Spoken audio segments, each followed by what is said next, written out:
Broker Bulletin acknowledges the traditional custodians of all the lands across the country on which we record our podcast and pays its respect to all Aboriginal and Torres Strait Islander people. Welcome to the Broker Bulletin podcast, where better begins.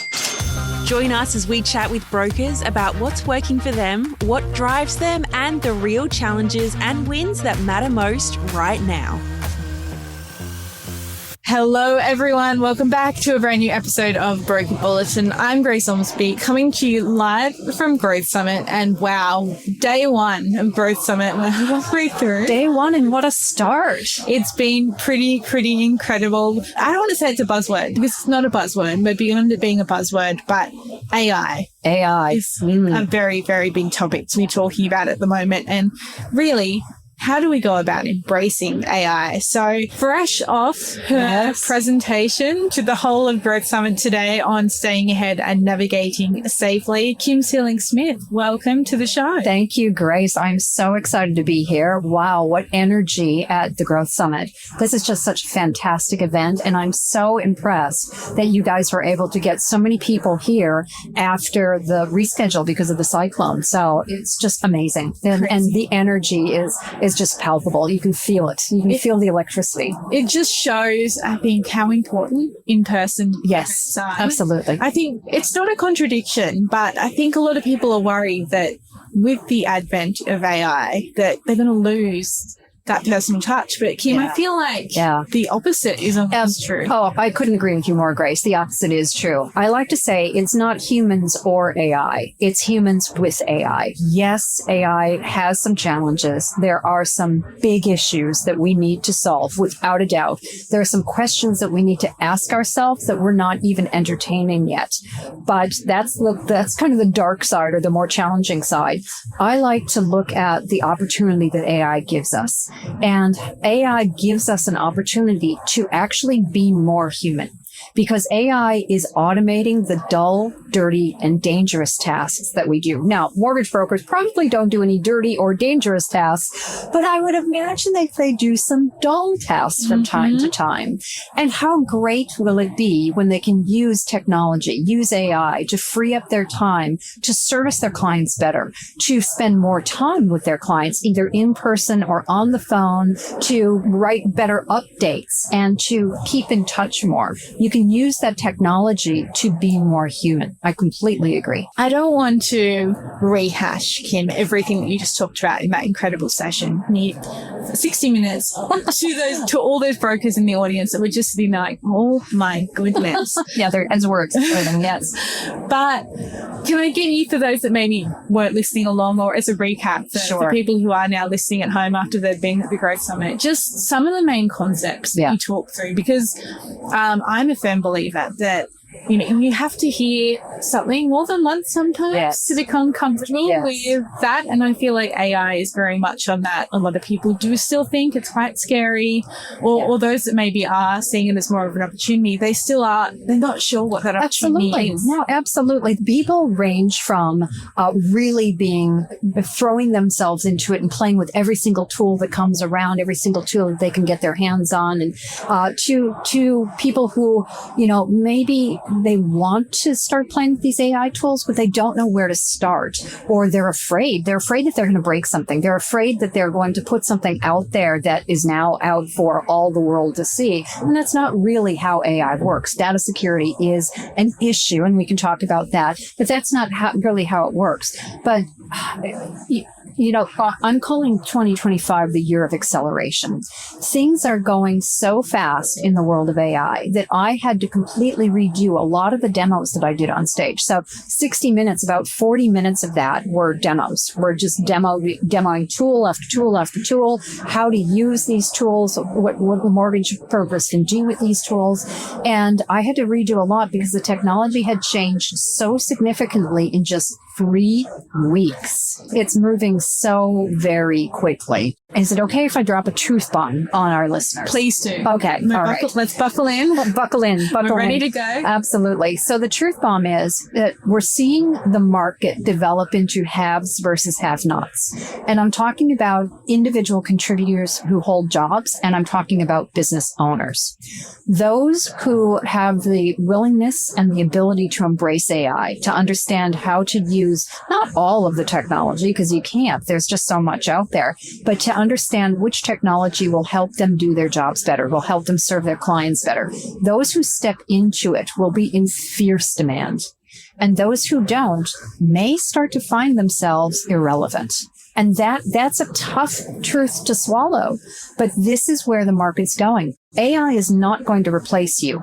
But somebody who knows how to use AI better than you do just might. That's a very good truth bomb. And it is something no one wants to become irrelevant. Absolutely. And when you've got that fear, it can get in the way of good decision making. It can. But here's the thing. Back in the day, to use advanced technology. So I was originally trained as not only an accountant, I'm KPMG trained CPA, but I also have a double major in computer science. And back in the day, to use advanced technology, you would have to hire a programmer, like I was for about a minute and a half in my career. You'd have to hire a programmer. But AI has made this so accessible to everybody.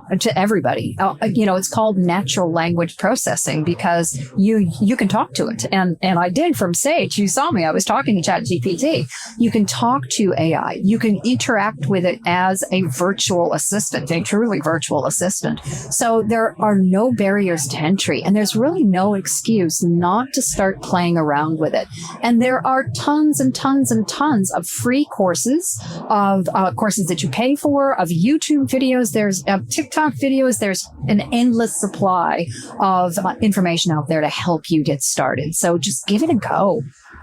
For someone like yourself, Kim, who's, as you said, you've updated the presentation in the last 3 weeks. 40 minutes of that was new stuff. Yeah. How do you play with it? How, and you're dealing with it each and every day. I'm lucky because doing what I do, I'm a professional speaker and I do conference events like this, all day, every day. Well, not every day, all day, but I do them very, very frequently. This is the main business that I'm in. I also do consulting, but for the most part, I do speaking, and my clients all have different briefs. I've used mortgage brokers. I love my mortgage broker. I have investment property, and I'm a firm believer in using brokers, but I've never been one. In preparing for this presentation, I had to go into the technology to figure out how mortgage brokers would use that technology. Well, guess what? That introduced me to a new tool that I didn't know about.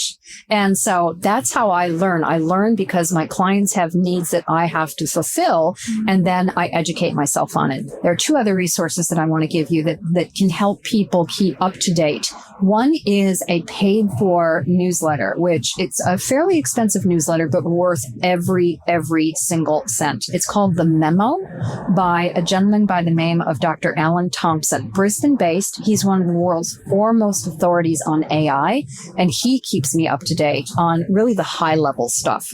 It's a website called there'sanaIforthat.com. I kid you not. That's what the website is called. There'sanaIforthat.com. And they issue newsletters every single day. And the newsletters, not only can you search that website for different AI applications that you might be able to use, but it has a newsletter which is really easy to read, very accessible, that will keep you up to speed. So it's easy to dip your toe into. It really is. But I just want to highlight what you just said around, that your clients needed something, so you went and found out what would be helpful. Yes. I feel like for any mortgage brokers who are listening, for any business owners, what do your clients need and how can you fulfill that? Exactly. Is that research process. Absolutely. And you know what? If you don't know, ask AI. Ask ChatGPT how you would fill that need. You would be surprised at what it gives you.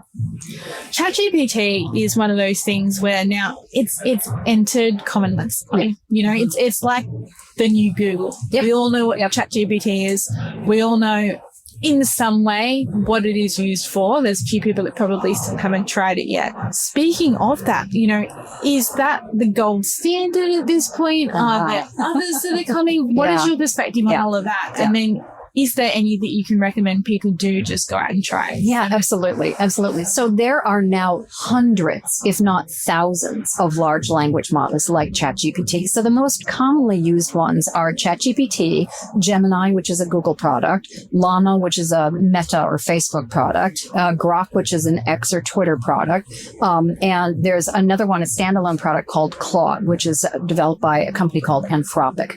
I think of it like a horse race.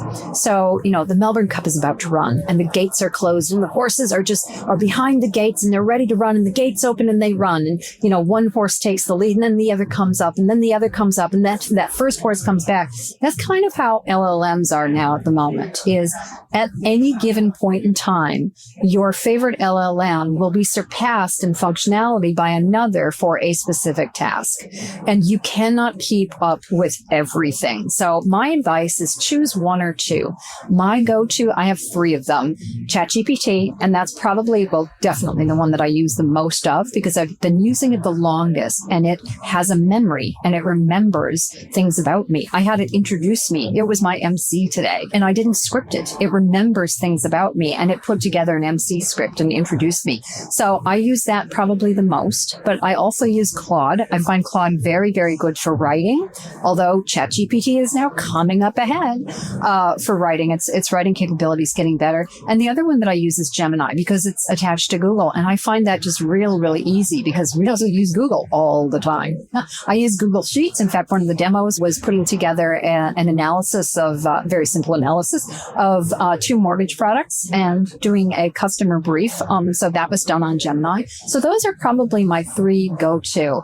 But there are other apps that you can use like Perplexity, which is great for research. It's designed for research.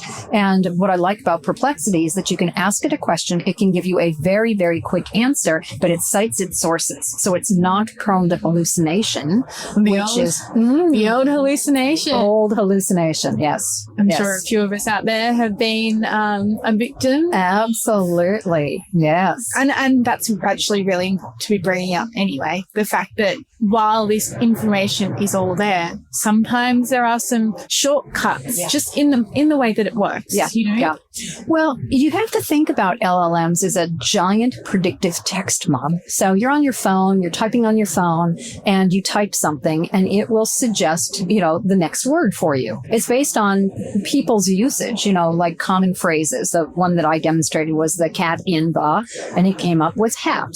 Dr. Seuss is the cat in the hat. And then the next word was the cat in the box because all cats love boxes. But then it came up with the cat in the white. Now, I've never heard the cat in the white, so I don't know where it got that from, but it's guessing based on millions and millions of people using it. It's guessing what you're wanting. Large language models, LLMs, do the same thing just on a much, much more complex basis. So it's giving you the best information that it has based on what you ask it, what it thinks that you want. But it's not reading your minds. So you actually have to engineer your prompts. You have to engineer your questions, your interactions with it very specifically. So one of the resources actually that the attendees at the Growth Summit will get is the list of all of the apps that I demonstrated today, and then a prompt engineering framework that I came up with that is a fail. At least it hasn't failed me yet. So that's what all the attendees at the Growth Summit will get. Amazing. AI, we're talking just so much around it, right? Really, I'm looking at all these booths that are in this expo hall at the moment, and they're all going to be using their own versions of it. So absolutely. What works for one person is not going to work for another person. It's not going to work for another person. And I'm curious in the research you've done, Kim, over the last few weeks and thinking about the mortgage broker and what AI could be used for. And I know that this came through in some of the demonstrations that you were doing, but where do you see as an outsider? Because sometimes it is hard to look outside of your own, what could I be doing better? Yeah. For a little industry, mortgage broking industry. Yeah.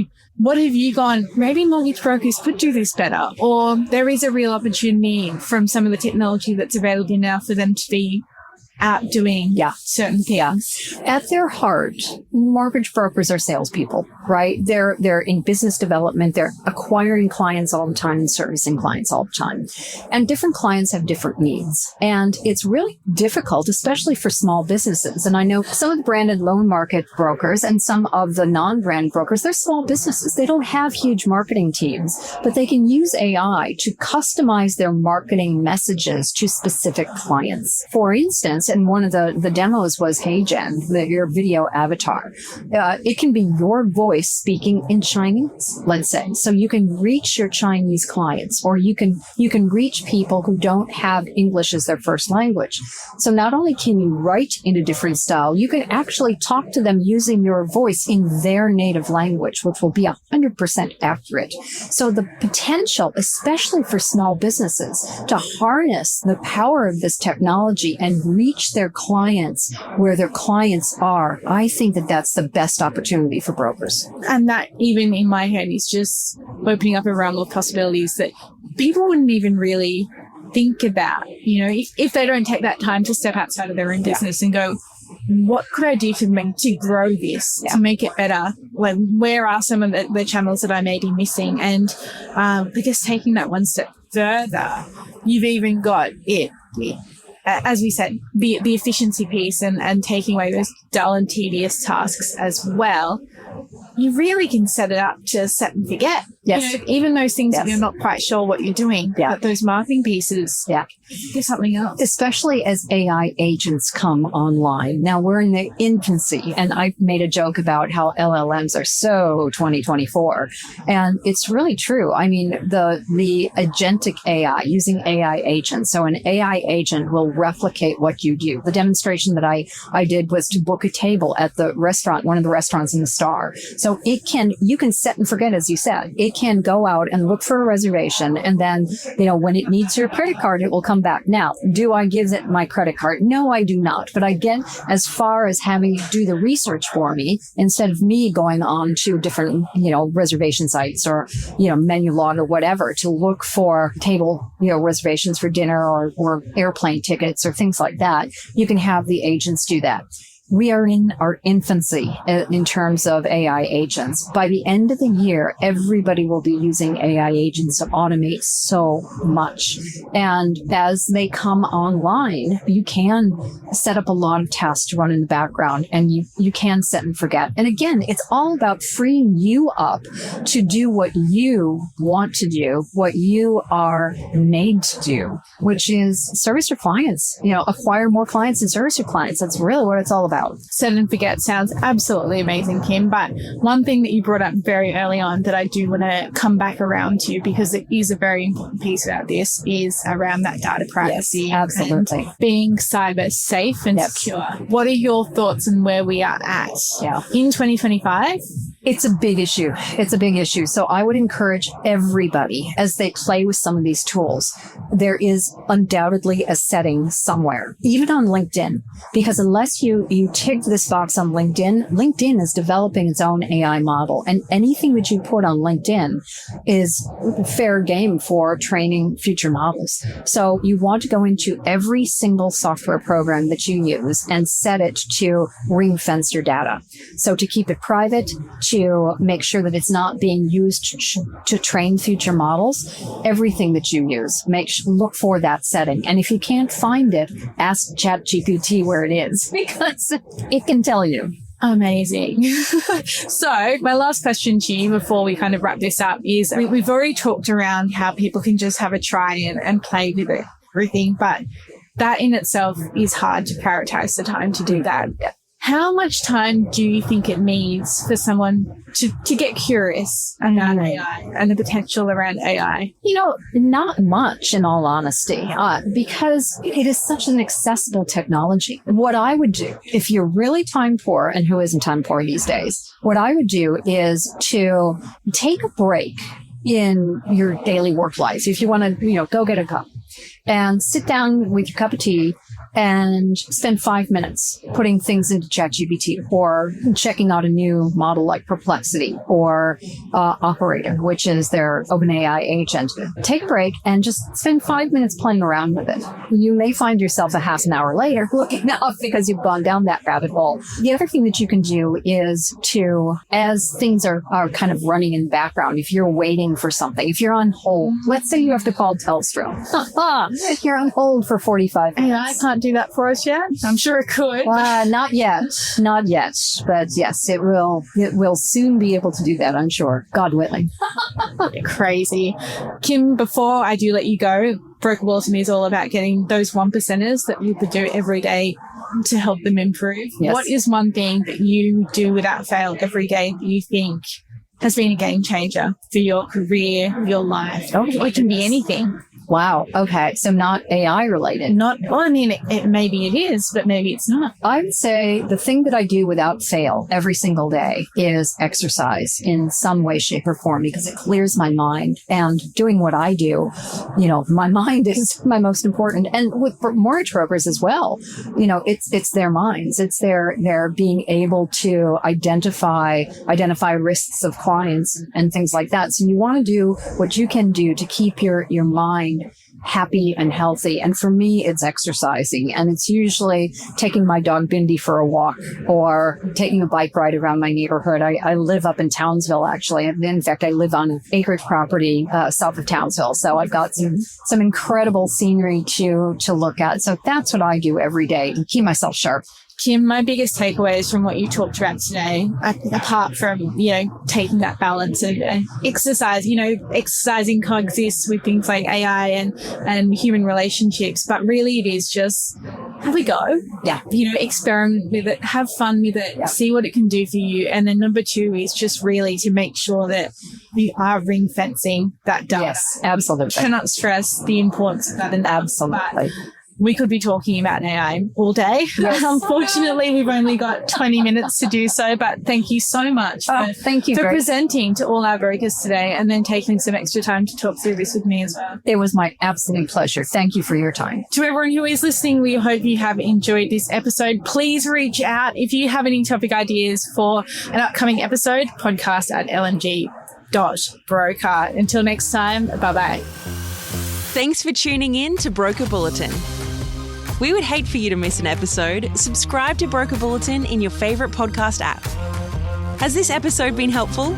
We'd love you to rate and review us. It'll help us deliver content that's useful to you and help others discover us. If you have great ideas for topics worth tackling or have burning questions you'd like addressed on an upcoming episode, reach out. Links in the show notes. See you next time.